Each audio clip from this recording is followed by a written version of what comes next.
Tamil chamber of commerce சார்பாக நமது சிறப்பு விருந்தினர் திரு Thangamayil jewellery BA Ramesh joint managing director அவர்களை வருக வருகவென்று உங்கள் சார்பாகவும் வரவேற்கிறேன். இந்த வானமே எல்லை என்ற தலைப்பில் நீண்ட காலமாக 2010 பல்வேறு தொழில் சார்ந்த வல்லுநர்கள், பல்வேறு துறைகளை சார்ந்த வல்லுநர்களை அழைத்து ஒரு காலை சிற்றுண்டி நேரத்தில் பிரேக்ஃபாஸ்ட் மீட்டிங் என்ற பெயரில் தொடர்ந்து நடத்தி வருகிறோம். இன்றைய விருந்தினராக திரு ரமேஷ் அவர்கள் இடம்பெற்றிருக்கிறார்கள். கோல்டு தான் வந்து எல்லாத்துக்கும் ஒப்பிட்டு சொல்றான். ஒரு நல்ல மனுஷன் தங்கமான மனசு அப்படின்றான். ஒரு வாய்ப்பு வந்தா கோல்டன் ஆப்பர்ச்சுனிட்டின்றான். ஒரு நல்ல நேரம் வந்தா கோல்டன் டைம் என்றான். ஈவன் நம்ம டாக்டர்லாம் இருக்காரு, கோல்டன் டைம் வந்து நீங்க 10 நிமிஷத்துல 15 நிமிஷம் வந்தா பேரலிட்டிக் வந்தா ஹார்ட் அட்டாக் வந்தா இவ்வளவு நேரம் அப்படின்லாம் வச்சிருக்காங்க. பொன்மனச்செம்மல்ன்றான், எம்ஜிஆர் எல்லாம் கொடைவள்ளல்ன்றான். எல்லாத்துக்குமே தங்கத்தை தான் ஒப்பிடுறோம். எதுக்கு எடுத்தாலும் உலக அளவில் அப்படிதான் இருக்குது. நம்ம உள்ளூர்லயும் இந்தியாவிலையும் தமிழ்நாட்டிலையும் அப்படிதான் இருக்கு. அதனால நீங்க அந்த கோல்டோட அந்த உயர் மதிப்பு வேல்யூ அடிஷன் எல்லாம் இருக்கு, நல்ல லிக்விடிட்டி போன்ற பல்வேறு காரணங்கள் அதற்கு காரணமாக அமையும் என்று நினைக்கிறேன். அத்தகைய ஒரு தொழில்துறையிலிருந்து நீண்ட அனுபவம் பெற்றவர். 1947 நம் நாடு சுதந்திரம் அடைஞ்சப்ப அவங்களோட தொழில் பாலு ஜுவல்லரி என்று அவங்க தந்தையார் தொடங்கினது.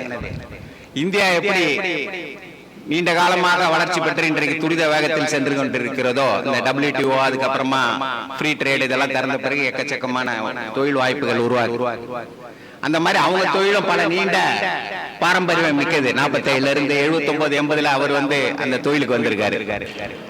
அவர் வந்த பிறகு நிறைய மாற்றங்கள், திருப்பு முனைகள் ஏற்பட்டு இன்றைக்கு 2000 பிறகு GST வந்த பிறகு மிகப்பெரிய அளவில் வளர்ச்சி பெற்றிருக்கிறார்கள்.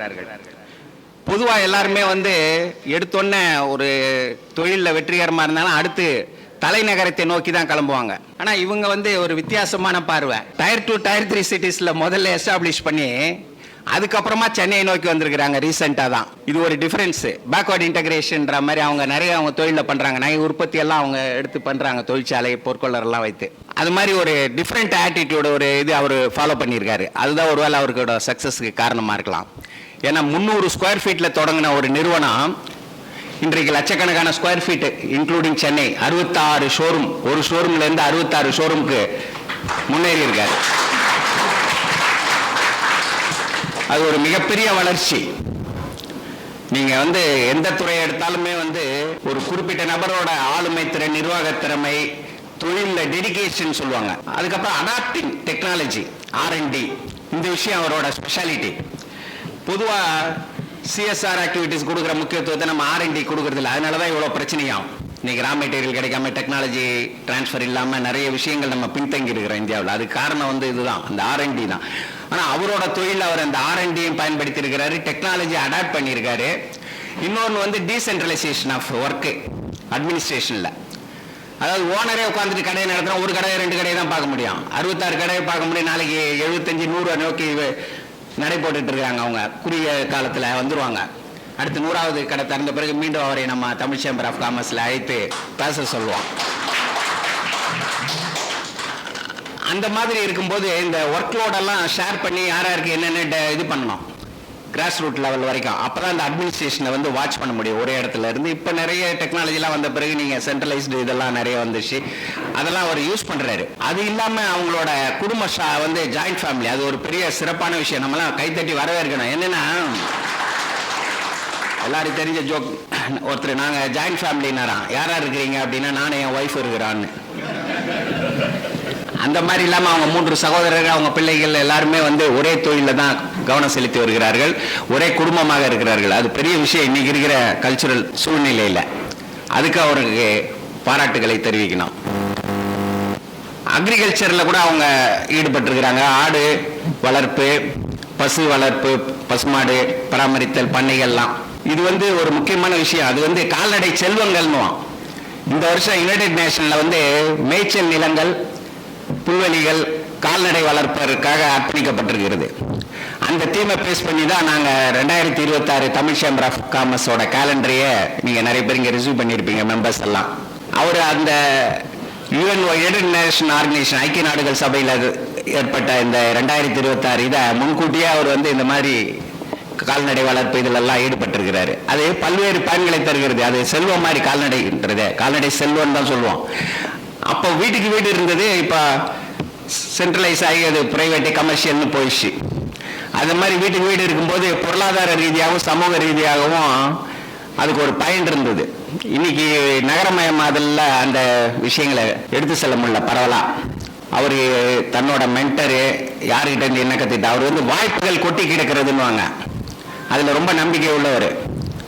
அவர் அயல் நாட்டுக்கு போனாலும் சரி, சென்னை மாநகரத்துக்கோ மற்ற நகரங்களுக்கோ செல்லும்போது சரி, சுற்றி இருக்கும் மனிதர்களை படிக்கிறார், சுற்று சூழ்நிலைகளை ஆராய்கிறார்.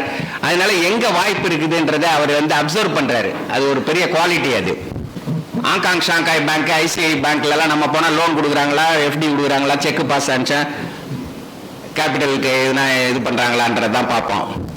ஆனால் அவர் அவங்களோட பெஸ்ட் ப்ராக்டிஸ்லாம் பார்த்துட்டு வந்திருக்காரு. ஆப்பர்ச்சுனிட்டிஸ் ஆர் ஹேங்கிங்னு ஒரு ஸ்லோகன் இருந்த HSBCல அதை பார்த்துட்டு வந்து அவர் அதை ரொம்ப இன்ஸ்பயர் ஆகிருக்காரு.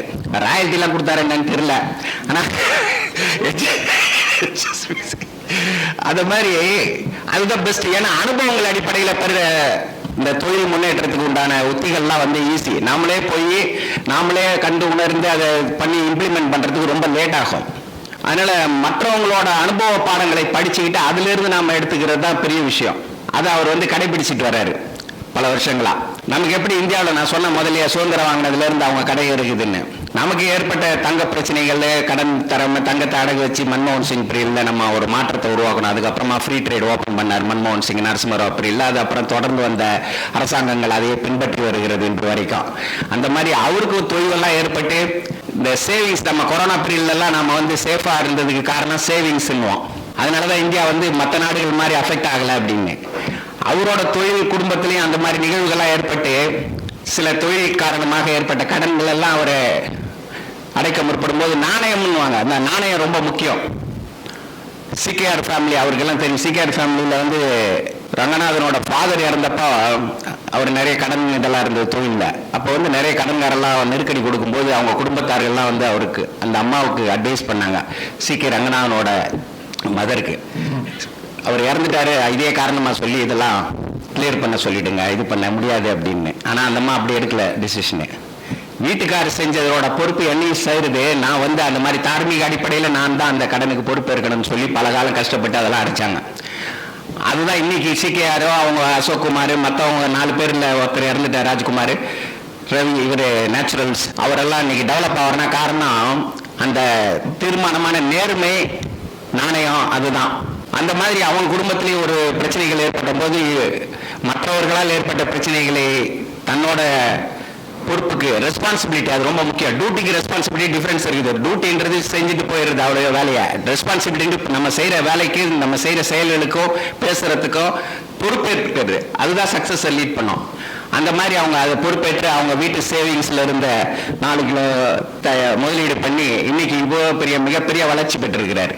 அதனால அவங்க குடும்பமும் நேர்மை, நாணயம் அதெல்லாம் இருக்கிறதுனால இந்த மாதிரி ஆட்கள் நிறைய பெருகினா நம்ம தொழில் துறைக்கும் பொருளாதார முன்னேற்றத்துக்கு, சமூக மாற்றம், கல்ச்சர் எல்லா விஷயங்கள்லையுமே நல்ல விஷயங்கள் நடக்கும். இந்த கோல்டு இதுலெல்லாம் வந்து மற்ற விஷயங்கள், சில்வரு, இந்த டைமண்ட், மற்ற அது தொழில் சார்ந்த துறைகளை தான் விரிவுபடுத்துறாங்க. டைவர்சிஃபிகேஷன் ரொம்ப போகாம, அது அவரோட ஒரு யுக்தி, அவரோட வெற்றிக்கு. இந்த மாதிரி பல்வேறு காரணங்கள். அவரோட தங்க மாளிகை ஜுவல்லரி, அந்த தங்கமயில் ஜுவல்லரின்றதுக்காக அவர் நம்ம கருணாகரன் அவர் டிசைன் பண்ணும்போது இந்த பேனரு, வெளியில் இருக்க ஸ்டாண்டிலாம் அந்த மாதிரி மயில் தொகையெல்லாம் போட்டு பண்ணியிருக்காரு. அந்த credit goes to mister Karunakaran. இந்த கோழி, ஆடு, பருந்தை பற்றி இதுவாக சொல்லும்போது கோழிக்கு வந்து காலுக்கு இடையிலேயே இறை கிடச்சிரும். சரிண்ணா, அவ்வளோதான் அதனோட எக்ஸ்பெக்டேஷனு. இதெல்லாம் ஆடுக்கு எட்டின அளவுக்கு தழை, 2 காலையும் மேலே எவ்வளோ தூரம் எட்டுதோ அது வரைக்கும் தழை. ஆனால் பருந்துக்கு மட்டும்தான் ஏரியல் வியூ 360 டிகிரிஸ். நீங்கள் எங்கே இருந்தாலும் அது இறையை அடையாளம் கண்டு அந்த இறையை எடுத்துரும். அதுதான் ஒரு தொழில் துறையிலையும் இருக்க வேண்டிய பார்வை, கழுகு பார்வை, ஈகிள் வியூன்னுவாங்க. அந்த விஷயத்தில் தங்கமயில் ஜுவல்லரி ரமேஷ் அவர்கள் மிகவும் எக்ஸ்பர்ட். இன்னைக்கு அவரோட கணிப்படி 8 லட்சம் கோடி கோல்டு வியாபாரம் நடக்குது இந்தியாவில். அதில் 25% கிட்டத்தட்ட 2 லட்சம் கோடி தமிழ்நாட்டில் ஏன் நடக்குதுன்றாங்க. அப்போ கோல்டோட முக்கியத்துவம், தமிழ்நாட்டோட பங்களிப்பு என்ன அப்படின்ற மற்ற விஷயங்களை தமிழ்நாடு எவ்வளோ முன்னேறி இருக்கோ அந்த மாதிரி கோல்டு ஜுவல்லரி பிஸ்னஸ்லையும் கோல்டு பிஸ்னஸ்லையும் இருக்கிறோம். அதுலேயும் 45% சென்னையில் இருக்குன்றாரு. அதனால தான் சென்னைக்கு வந்திருக்கிறாரு. அதை கேப்சர் பண்ணணும்னு மற்றவங்கள காம்படிட்டராகவே அவர் கருதுறது இல்லை. அது அவரோட இன்னொரு விஷயம். எல்லாரு கூடயும் நல்லா பழகுவார், எல்லாரோட இதையும். இந்த கோல்டு எஸ்கலேஷன் வந்து யூஎஸ்ஏ ட்ரெஷரி பாண்டெல்லாம் வந்து சேல்ஸ் பண்ணிட்டு இருக்காங்க. ஏன்னா அவங்க அந்த ரஷ்யனில் ஏற்பட்ட உக்ரைன் போரில் ஏற்பட்ட பயன் காரணமாக அந்த பயம் வந்துச்சு. இப்போ அவங்களுக்கு இவங்க நாளைக்கு ஃப்ரீஸ் பண்ணாங்கன்னா டாலரை நமக்கு பிரச்சனைகள்லாம் வருன்றனால கோல்டில் இன்வெஸ்ட் பண்ண ஆரம்பிச்சிட்டாங்க சைனா மற்ற கண்ட்ரிலாம். அதுதான் இந்த கோல்டு ப்ரைஸ்க்கு அது ஒரு முக்கிய பிரச்சனை. கடைசியாக வந்து இந்த செய்கூலி சாதாரம், அது வந்து அறிஞ்சிக்கோமோ தெரிஞ்சுக்கவோ புரிஞ்சுக்கவோ முடியாத ஒரு சிதம்பர ரகசியமா இருக்குது. அதை பற்றி அவர் பேசுவாருன்னு நினைக்கிறேன். ஏன்னா எல்லாரோட எக்ஸ்பெக்டேஷன் நிறைய விளக்கங்கள் கொடுக்குறாங்க, விளம்பரங்கள் கொடுக்குறாங்க, ஆனால் அதை பற்றி ஒரு முழு புரிதல் இல்லை. நிறைய விஷயங்கள் அவரை பற்றி பேசுறதுக்கு இருக்கு. இருந்தாலும் எல்லாத்தையும் நாம் சொல்லிட்டா ட்ரெய்லர் இல்லையா, அப்புறமா மெயின் பிக்சர் அவரு தான். அதனால அவருக்கு நேரம் கொடுத்து இங்கே வந்திருந்த அனைவர்களையும் வாழ்த்தி வரவேற்கிறேன். தற்பொழுது சிறப்பு விருந்தினர்களுக்கு மரியாதை செய்யும்.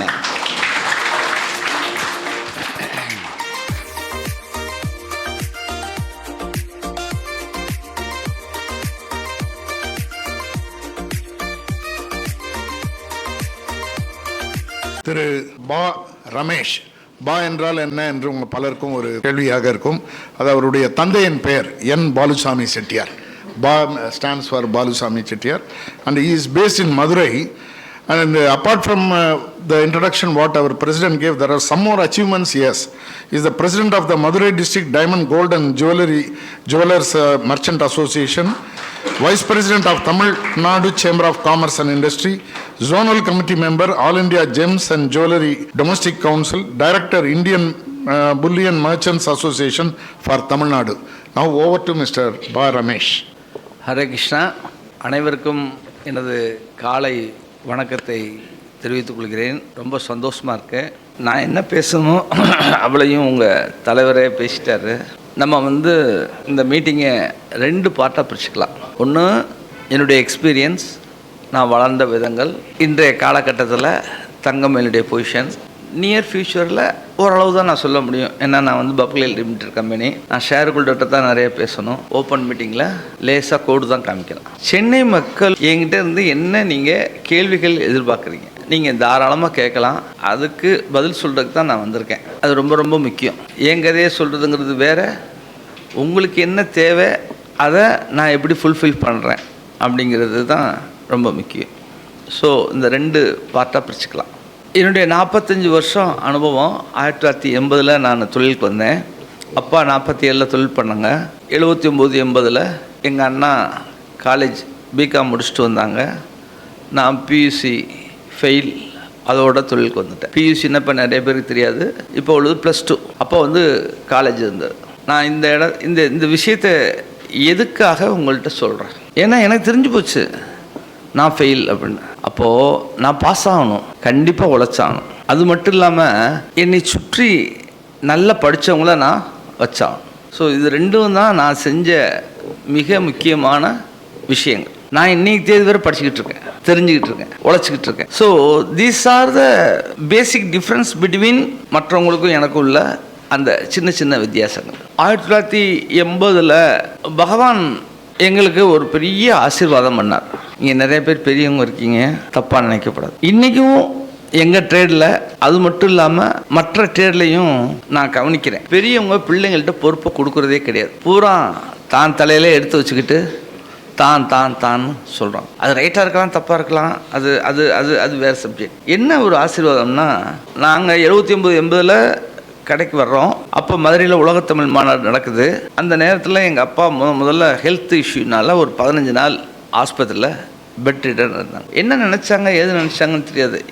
எங்கள் அண்ணா வந்து 6 மாதம், நான் வந்து ஒரு 2-3 மாதம் தான் இருக்கும். ஜஸ்ட் அன்னைக்கு ராத்திரி ஆஸ்பத்திரிலேருந்து வந்த அன்னைக்கே ராத்திரியே எங்கள் 2 பேர்த்தையும் கூப்பிட்டு அவங்க வாழ்ந்து வந்த விஷயத்தையெல்லாம் சொல்லி என்னென்ன கேபிட்டல் இருக்குது, என்னென்ன ரெஸ்பான்சிபிலிட்டி எடுக்கணும், வித்தின் ½ அன் ஹவரில் அன்னைக்கு ராத்திரியே பொசிஷன் எங்கள்கிட்ட ஹேண்ட் ஓவர் பண்ணிட்டார். அதுதான் எங்கள் வாழ்க்கையில் ஏற்பட்ட மிகப்பெரிய மிராக்கிள். அது வந்து எங்களுக்கு அப்போ அது தெரியாது.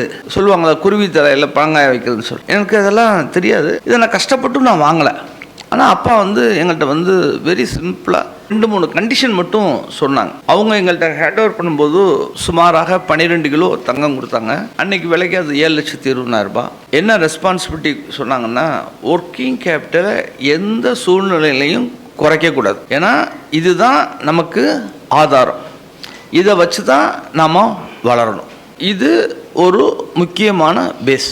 2வது கண்டிஷன் என்ன அப்படின்னா, எனி டிசிஷன் நீங்கள் தான் எடுக்கணும். அதாவது முதல் கொடுத்தது, தொழில் கொடுத்ததெல்லாம் தாண்டி அவங்க எனக்கு கொடுத்த அந்த விஷயந்தான் எங்களை சினாரியாவே அப்படியே டேர்ன் அரவுண்ட் சொல்லுவோம்ல வாழ்க்கையில், அந்த மாதிரி மாற்றிச்சு. அப்போ கூட நான் கேட்குறேன், என்னப்பா நாங்கள் சின்ன பிள்ளைய, நாங்கள் அப்போ தான் வந்திருக்கோம், எங்களுக்கு தொழிலே தெரியாது, நீங்கள் பாட்டுக்கு எல்லா முடிவுகளும் நீங்களே எடுங்க அப்படின்னு சொல்கிறீங்க அப்படின்னு கேட்டேன். அப்பா என்ன சொன்னாங்கன்னா, என்னுடைய காலம், என்னுடைய சூழ்நிலை, என்னுடைய காலகட்டத்தில் நான் முடிவெடுத்தேன். இன்னுமே நீங்கள் தான் முடிவெடுக்கணும். அது நல்லதாக இருந்தாலும் சரி, கெட்டதாக இருந்தாலும் சரி, நீங்கள் எடுத்த முடிவு தான் உங்களுக்கு சிறப்பாக இருக்கும். அதோட லேசாக ஒரு ஆடிங்காக ஒன்று சொன்னாங்க.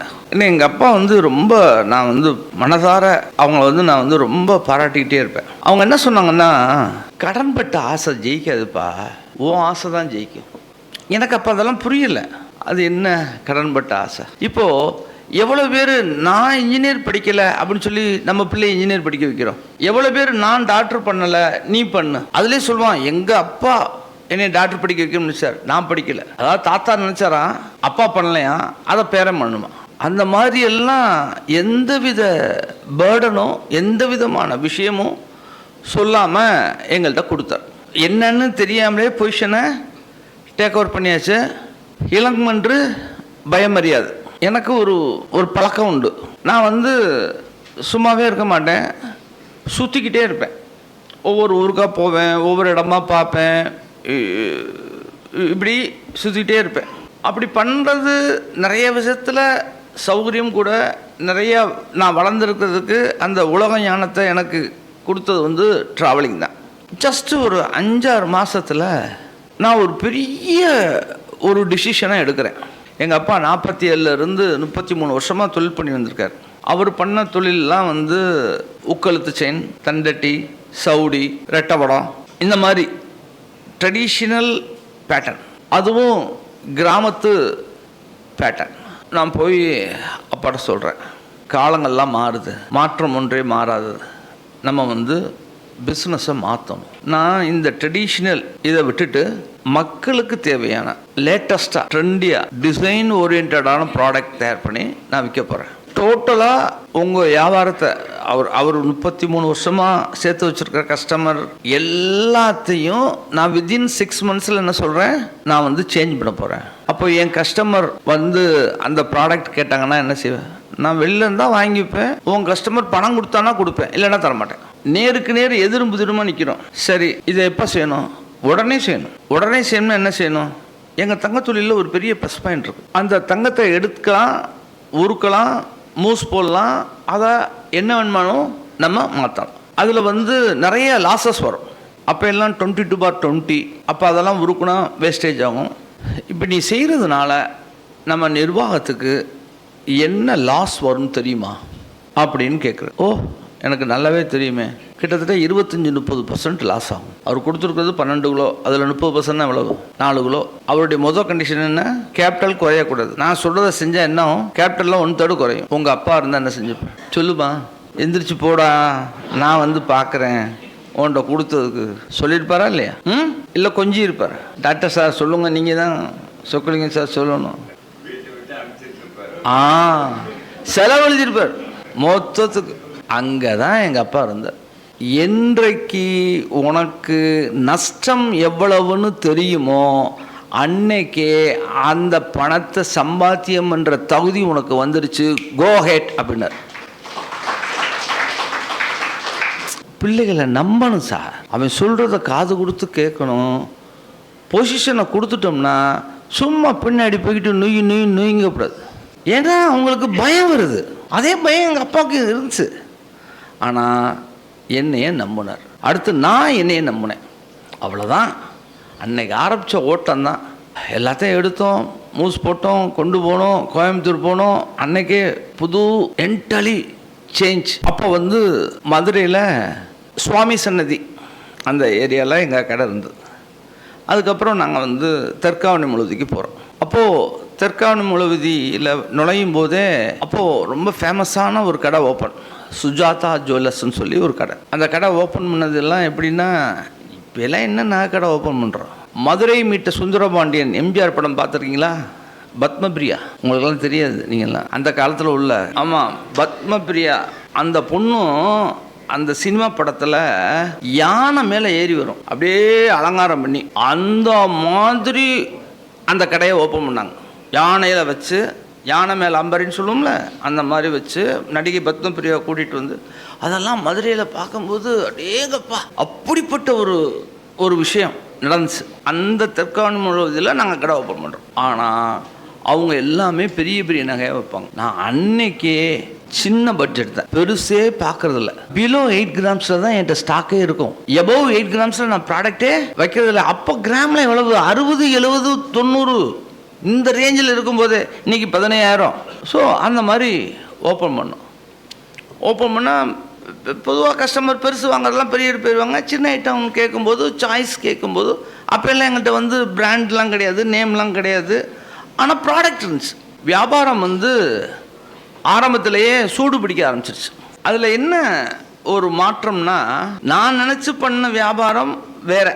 நாங்கள் இந்த மாதிரி சின்ன சின்ன ஐட்டங்களில் கான்சன்ட்ரேட் பண்ணி பிஸ்னஸை டெவலப்மெண்ட் பண்ணும்போது மற்ற கடைக்காரங்கள் என்கிட்ட வர்றாங்க, தம்பி நீ இதெல்லாம் வச்சுருக்கப்பா, விற்கிறப்பா, எங்களுக்கும் கொஞ்சம் கொடுத்தீங்கன்னா நாங்களும் விற்போம். ஸோ நான் B2Cயில் கான்சன்ட்ரேட் பண்ணுறேன். ஆட்டோமேட்டிக்காக B2B பிஸ்னஸ் வருது. அவங்க ஒரு 10 தோடு வாங்கிட்டு போனால் 1 தோடு 2 தோடு விற்றுட்டு கொடுத்துருவாங்க. ஏன்னா அவங்களுக்கு இது வந்து பீனட், எனக்கு இதுதான் பிரெட் அண்ட் பட்டர். நல்லா புரிஞ்சுக்கணும், நமக்கு வந்து இதுதான். ஸோ தெய்வ தினம் என்ன ஆயிடுச்சுன்னா, 2 கடை 5 கடை 10 கடைன்னு சொல்லி கிட்டத்தட்ட ஒரு 10-30 கடைக்காரங்க என்கிட்ட வந்து ரெகுலராக வாங்க ஆரம்பிச்சிட்டாங்க. ஸோ என்னுடைய பிஸ்னஸ் வந்து மல்டிபிள் டர்ன் அரவுண்ட் ஆரம்பிச்சு. வியாபாரத்தில் வந்து ரொம்ப ரொம்ப இம்பார்ட்டன்ட் வந்து ஸ்டாக் டர்ன் ரேஷியோ. அந்த டர்ன் அரவுண்டில் தான். இப்போ நான் விற்றா 10 ரூபா கிடைக்குது, ஓகே, என்னால் கஸ்டமர்கிட்ட 10 கஸ்டமர்கிட்ட விற்று 100 ரூபா கிடைக்குது. பட் அதே இது வியாபாரிகிட்ட விற்கும்போது 5 ரூபா கிடைக்குது. ஆனால் 30 வியாபாரிகிட்ட 5 ரூபா கிடைச்சா 150 ரூபா கிடைக்குது. எனக்கு 100 ரூபா கிடைக்குது, வியாபாரினால ஒரு 150 ரூபா கிடைக்குது, பெர் டே எனக்கு 250 ரூபா கிடைக்கும். காலங்கள் வந்து எனக்கு வந்து அந்த சினாரியோ ரொம்ப அற்புதமாக எனக்கு ஒத்துழைப்பு பண்ணுச்சு. இப்படிலாம் பண்ணதுனால நான் டக்குன்னு அதை பிஸ்னஸை டர்ன் ஆன் பண்ணி ரொம்ப அற்புதமாக வளர்ந்தோம். 83, 84லேயே லட்சாதிபதியாக இருந்தேன் நான், கோடீஸ்வரன். இன்னும் சொல்ல போனால் அப்போது பஜாருக்குள்ளார நான் போகும்போது இந்த தம்பி யார் அப்படின்னு கேட்டால் பாலுசாமி செட்டியார் மகன் அப்படின்னு சொல்லுவாங்க. அதே 4 வருஷத்தில் எங்கள் அப்பாவும் காலாவதி ஆகிட்டார். இவர் யாருன்னு கேட்டால் ரமேஷோட அப்பா பாலுசாமி செட்டியார். அதாவது இதெல்லாம் நான் வந்து எதுக்காக சொல்கிறேன்னா, நான் என்னை பெருமைப்படுத்திக்காக சொல்ல வரல. பொசிஷனிங் குடும்பத்துலேயும் சரி, வியாபாரத்துலேயும் சரி, ட்ரேடுலேயும் சரி, நீங்கள் எந்த துறையில் இருக்கீங்களோ அந்த துறையில் உங்களை பொசிஷன் பண்ணி வச்சுக்கிறது வந்து very very very very important. அப்போ தான் உங்களுக்கு ஒரு பிராண்ட், அதாவது நம்பகத்தன்மை, கஸ்டமர் சைட்லேயும் சரி, இண்டஸ்ட்ரியிலையும் சரி. ஏன்னா எங்கள் தங்கத்தொழில் வந்து நிறைய முதலீடு, நிறைய பணம் கொடுக்கல் வாங்கல் பண்ணும்போது அந்த பொசிஷன் வந்து ரொம்ப முக்கியம். அதாவது அசால்ட்டாக டிசிஷன் எடுப்போம். அதனுடைய விளைவு, நான் எந்த வியாபாரத்தை நம்பி கோராக நினச்சனோ, அதாவது ரீட்டைல், ஹோல்சேல், மதுரை அப்படிங்கிறத நினச்சனோ, அதை விட்டுட்டு என் கவனமெல்லாம் எக்ஸ்போர்ட் அப்படின்னு போய் 1989, 90 MMTC மூலியமாக பையர் செல்லர் மீட் துபாயில் நடக்குது. தமிழ்நாட்டிலேருந்து நான் மட்டும்தான் போகிறேன். போய் மிகப்பெரிய முயற்சி பண்ணி ஒரு மிகப்பெரிய லாஸை நான் வந்து சந்திக்கிறேன். வாழ்க்கையில் முதல்ல ஃபஸ்ட்டு லாஸ் அதுதான். அதுக்கப்புறம் முட்டி மோதி வந்துக்கிட்டு இருக்கோம். ஆனால் அதில் வந்து நிறைய தொழில் பற்றி தெரிஞ்சுக்கிட்டேன். அதில் என்ன தெரிஞ்சுக்கிட்டேன்னு சொன்னால், இன்றைக்கி நான் இந்த நிலைமையில் இருக்கிறதுக்கு முக்கிய காரணம் அந்த லாஸ் தான், அந்த எக்ஸ்பீரியன்ஸ் தான்.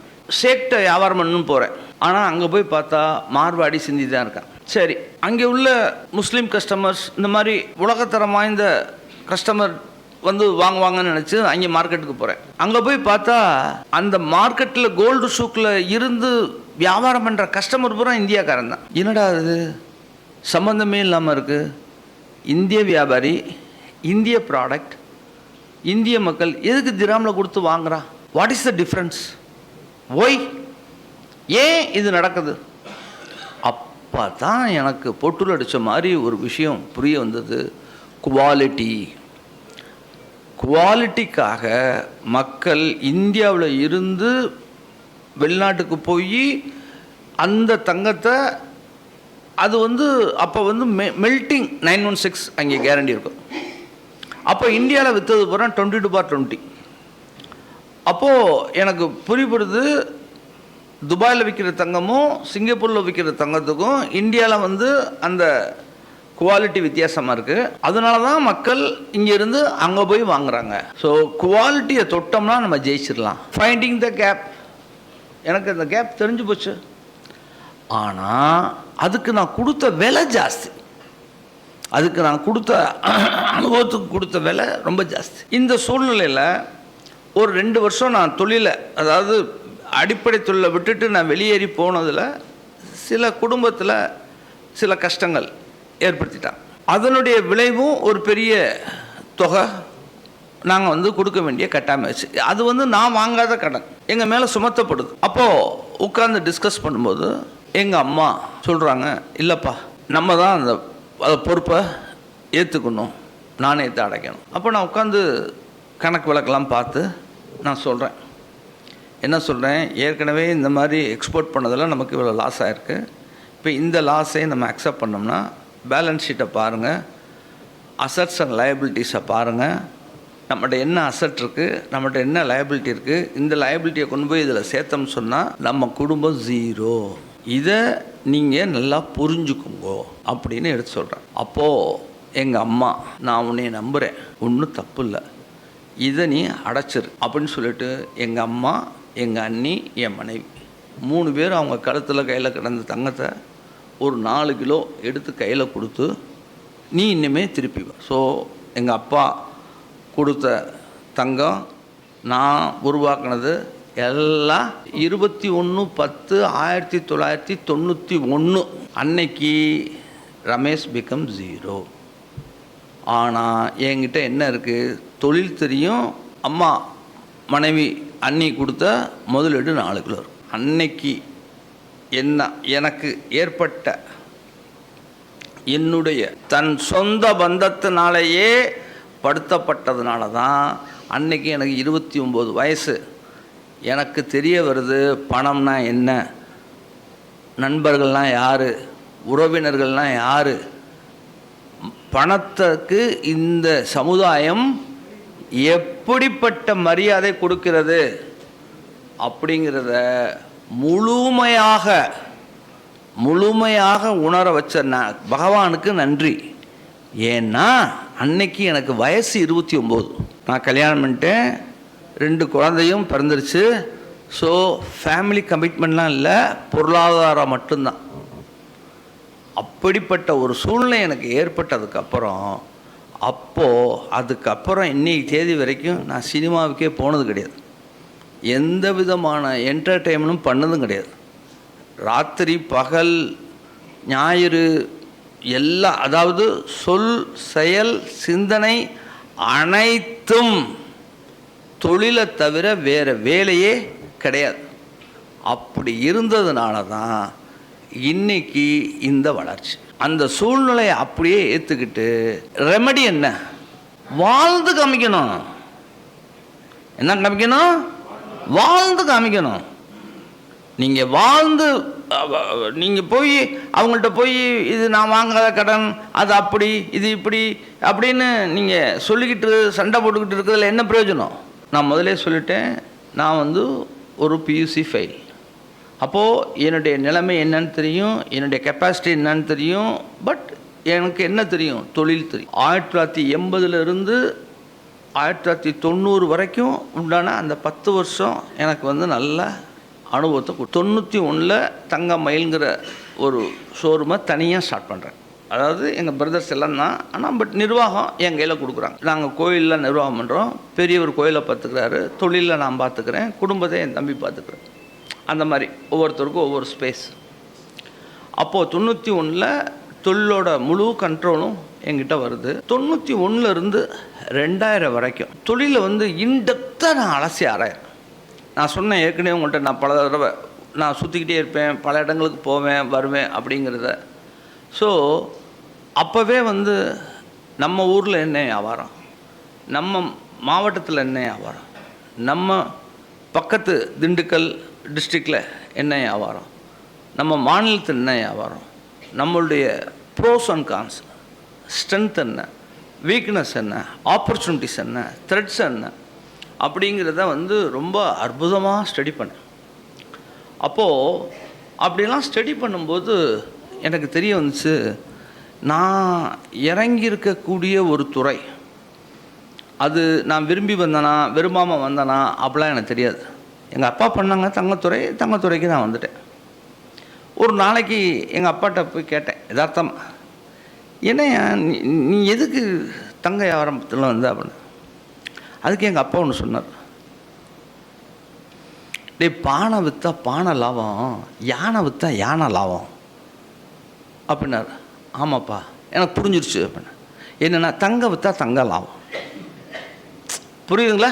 நான் கேட்டேன் எதுக்காக நம்ம வந்து தங்கத்துறையை தேர்ந்தெடுத்தோம். சரின்னு சொல்லிட்டு தங்கத்துறையில் இருக்கோம். அப்போது நான் ஈடுபட்டிருக்கிற தங்கத்துறை எவ்வளோ பெருசு, எவ்வளோ வாய்ப்பு இருக்குது. First point, where are we. நான் சொல்கிறத ரொம்ப நல்லா தெரிஞ்சுக்குங்க. நம்ம எந்த துறையில் இருந்தாலும் நாம் முதல்ல எங்கே இருக்கோம் அப்படிங்கிறது நமக்கு தெரியணும். அதுக்கு அடுத்து ஒய் ஆர் வி தேர், நம்ம ஏன் இங்கே இருக்கோம், நம்ம மதுரையில் தான் இருக்கணுமா, சென்னைக்கு போகலாமா, கோயம்புத்தூருக்கு போகலாமா, இல்லை தமிழ்நாடு பூரா வியாபாரம் பண்ணலாமா. அப்போது இந்த மாதிரி எல்லாம் அனலைசிஸ் பண்ணேன். அப்போவே நாங்கள் முடிவெடுத்துட்டோம். அந்த 92-2000 வந்து எனக்கு வந்து ஒரு பொற்காலம். அதில் வந்து ஒரு பெரிய ப்ளஸ் பாயிண்ட் என்னென்னா, ரேட்டும் வந்து ஸ்டேபிளாக கிராம் 400 ரூபாலே இருந்துச்சு. 400 ரூபா 410 ரூபா அப்படியே இருந்துச்சு. அதனால் எனக்கு வந்து வியாபாரத்துக்கும் பெருசாக சிரமங்கள் கிடையாது, நல்ல வளர்ச்சி. பட்டு ஃபுல்லாக அனலைஸ் பண்ணி முழுமையாக நான் வந்து தொழிலை புரிஞ்சுக்கிட்டேன். அப்போது நான் முடிவெடுத்துட்டேன், நம்ம தொழில் வந்து மிகப்பெரிய தொழில், நாம் மதுரையில் இருக்கோம் அப்படிங்கிறதுக்காக மட்டும் நாம் வந்து சின்னமாக திங்க் பண்ண தேவையில்லை. இதை வந்து மிக பிரமாண்டமாக எடுத்துகிட்டு போகலாம். எத்தனை 1000 கோடி போட்டாலும் நம்ம தொழில் தாங்கும், செமிக்க முடியும், ரொட்டேஷன் பண்ண முடியும் அப்படிங்கிறதெல்லாம் அந்த 90-2000 முடிவெடுத்துட்டோம். அதுக்கப்புறம் என்ன பண்ணோம்னா, இந்த தொழிலை பெருசு பண்ணணும். அப்போ இந்த தொழிலில் உள்ள ஸ்ட்ரகிள் என்ன, அடிப்படையான விஷயம் என்ன, அடிப்படையாக நாம் இந்த தொழிலில் எதுக்காக சிரமப்படுறோம் அப்படின்னா மூலதனம் ரொம்ப முக்கியம்ல. ஏன்னா தங்கத்துறையில் வந்து மூலதனம் வந்து ரொம்ப முக்கியம். நான் உங்கள்கிட்ட யதார்த்தமாக சொல்லியிருக்கேன், 91 நம்ம என்ன ரைட்டு பண்ணோம் தப்பு பண்ணோம், நம்மகிட்ட என்ன கேபிட்டல் இருந்துச்சு, நம்ம என்ன எப்படி இருக்கோம். அப்போ என்கிட்ட மூலதனமே மோரலஸ் கிடையாது, ரொம்ப சிம்பிளாக தான் இருக்கும். ஆனால் வாய்ப்புகளும் வளர்ச்சிகளும் எங்கேயும் இருக்குது. அப்போது நம்ம அந்த மூலதனத்தை திரட்டணும்னா என்னென்ன செய்யணும், பேங்க்கை எப்படி யூஸ் பண்ணணும் அப்படிங்கிற விஷயத்துக்கு நாங்கள் முயற்சி பண்ணுறோம். ஆனால் அப்போ தான் எங்களுக்கு தெரிய வருது, மார்க்கெட் எப்படி இருக்குது, யதார்த்தம் என்ன இருக்குது, பேங்கர் எப்படி பார்க்க. ஸோ பேங்கருடைய பார்வையில் ஒரு வியாபாரி எப்படி பார்ப்பாங்க, இது எல்லாம் ஸ்டடி பண்ணுறோம். அப்புறம் பேங்க்கை யூஸ் பண்ணுறோம், பேங்க்கோட பயன்படுத்தி கொஞ்சம் கொஞ்சமாக வளர்கிறோம். அப்புறமும் என்னுடைய மனசில் நம்மளுடைய வாய்ப்பு எங்கேயோ இருக்குது, நம்ம வந்து ரொம்ப சுமாராக இருக்கோம். இப்போ சார் சொன்னார்ல, அப்போ அதுவும் அப்படி தான். 2000 நான் வந்து சைனாவுக்கு போயிட்டு வரேன். அப்படி போயிட்டு வரும்போது ஹெச்எஸ்பிசி பேங்க்கோட விளம்பரத்தை தான் பார்க்குறேன். அதில் எழுதியிருக்கு ஒரே வார்த்தை தான், வாய்ப்புகள் கொட்டி கிடக்கிறது. அதாவது ஆப்பர்ச்சுனிட்டிஸ் ஆர் ஹேங்கிங் அரவுண்ட், உன்னை சுற்றி வாய்ப்புகள் கொட்டி கிடக்கிறதுன்னுங்கிற ஒரு வாசகத்தை பார்த்து வரேன். அது ஒன்று தான் நான் அந்த டூரில் நான் எடுத்துகிட்டு வந்தேன். ஸோ 2001 2007 வரைக்கும் என்னுடைய பிள்ளைகளை நான் வந்து டெவலப்மெண்ட் பண்ணுறேன். எங்கள் பிள்ளைங்க வந்து ரொம்ப ஆர்வமான பிள்ளைங்க, ரொம்ப கெட்டிக்கார பிள்ளைங்க. ரெஸ்பான்சிபிலிட்டியை கொடுத்து எடுக்கிறதுக்கு பதிலாக அவனே எடுப்பான். அந்த மாதிரியான ஒரு கேரக்டர்ஸ் அவங்கள வந்து ஃபுல்லாக டெவலப்மெண்ட் பண்ணுறேன். அதாவது தொழிலெலாம் மேனுஃபேக்சரிங்கு, வியாபாரம்னா ட்ரேடிங்கு, இந்த மாதிரி பல வாய்ப்புகள் இருக்குது. என்னென்ன விஷயங்கள்லாம் இருக்குது இதெல்லாம் தெரியும். இல்லை நீ எங்கிட்ட என்ன எதிர்பார்க்குற அதை எனக்கு தெளிவாக சொல்லு அப்படின்னு சொன்னான். வெரி சிம்பிள்ப்பா, பிஸ்னஸை சயின்ஸாக கன்வெர்ட் பண்ணு. பிஸ்னஸை சயின்ஸாக கன்வெர்ட் பண்ணு. அதாவது டேட்டாவாக கொண்டு வா. சயின்ஸை மேக்ஸாக கன்வெர்ட் பண்ணு. டேட்டா அனலிட்டிக்ஸ் பண்ணு. மேக்ஸில் இருந்து எப்படி மணி பண்ணணும்னு நான் சொல்லித்தரேன். புரியுதா? பிஸ்னஸ் என்ன செய்யணும்? சயின்ஸாக கன்வெர்ட் பண்ணும். சயின்ஸ் என்ன பண்ணும்? மேக்ஸாக கன்வெர்ட் பண்ணும். மேக்ஸ் டு மணி நான் உனக்கு சொல்லித்தரேன்ப்பா. இந்த 2 இடம் தாண்டா எனக்கு இடிக்குது, எனக்கு சரியாக வரல. Okay done. அன்னிலேருந்து 2001 எங்கள் பிள்ளைங்க அப்படியே பூரா டேட்டாவை கன்வெர்ட் பண்ணி டேட்டா ட்ரிவன் கம்பெனியாக நாங்கள் ஸ்டேஜ் பை ஸ்டேஜாக மாற்றணும். இப்படிப்பட்ட சூழ்நிலையில் எனக்கு முதலீடு வந்து பெரிய டாஸ்காக இருந்துச்சு. உடனே நான் வந்து ஐபிஓ போகலான்னு சொல்லி 2007 நான் வந்து ப்ரைவேட் பிளேஸ்மெண்ட்டுக்கு நான் முயற்சி பண்ணேன். சந்தர்ப்ப சூழ்நிலை 2008 ட்வின் டவர் பிரச்சனை வந்ததுனால அந்த ஷேர் மார்க்கெட் ரொம்ப கொலாப்ஸ் ஆயிடுச்சு. அப்புறம் 1 வருஷம் 2 வருஷம் கேப் விட்டு 2010 நாங்கள் வந்து ஐபிஓ போனோம். அப்போ ரொம்ப சின்ன தொகைக்கு தான், ஒரு 29 கோடி பப்ளிக்கில் வாங்கினோம், 6 கோடி ப்ரைவேட் பிளேஸ்மெண்ட்டில் கொடுத்தோம். மொத்தம் 35 கோடி நாங்கள் வந்து கன்வெர்ட் பண்ணோம். 2010 அப்படி கன்வெர்ட் பண்ணும்போது எங்கள் கம்பெனியோட மார்க்கெட் கேப் 100 கோடி ரூபாய்.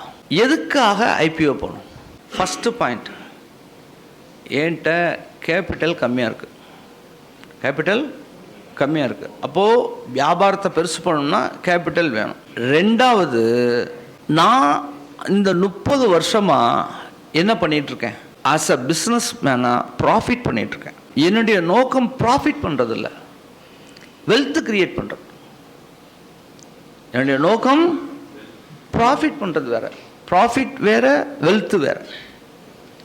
ஸோ அப்போ வந்து சொல்கிறோம் இந்த மாதிரி அப்படின்னு சொல்லி.